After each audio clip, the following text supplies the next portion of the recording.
Alors bien sûr, cette semaine, on pense toujours aux habitants du sud d'Israël qui ont passé vraiment une période très très difficile avec toutes les roquettes qui sont tombées. Ce n'est pas fini malheureusement. Et ce n'est pas fini. Et justement, je crois que tu as une très jolie histoire à nous raconter. J'ai vu ce matin dans la presse israélienne une histoire vraiment très émouvante. Il s'agit de Rina. Rina a 22 ans et elle est juste après son service militaire et elle devait dire oui pour la vie à son amoureux.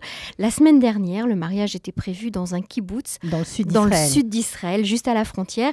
Et ils devaient accueillir donc ensemble 650 personnes. Mais parce qu'ici on se marie, on est nombreux quand on se marie. C'est toujours des grandes fêtes. Alors la situation sécuritaire du Sud était telle que la semaine dernière que l'armée a interdit aux familles de célébrer le mariage dans ce kibbutz.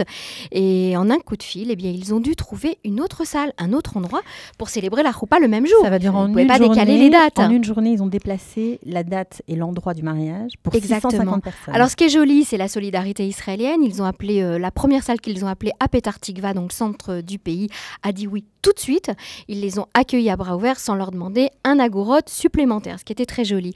Et alors sur la route, en allant donc à Saroupa, eh bien Rina a choisi de s'arrêter devant une zone militaire interdite pour prendre une photo d'elle en robe de mariée devant le drôme de fer qui protège la population du sud des tirs de missiles. Et elle a envoyé cette photo à tous ses invités. J'ai trouvé cette histoire très la photo de remerciement, c'était la câlin devant le dôme de fer. Ouais, c'est un petit peu pour vous raconter ce que c'est que la vie de tous les jours dans le sud pour les habitants du pays.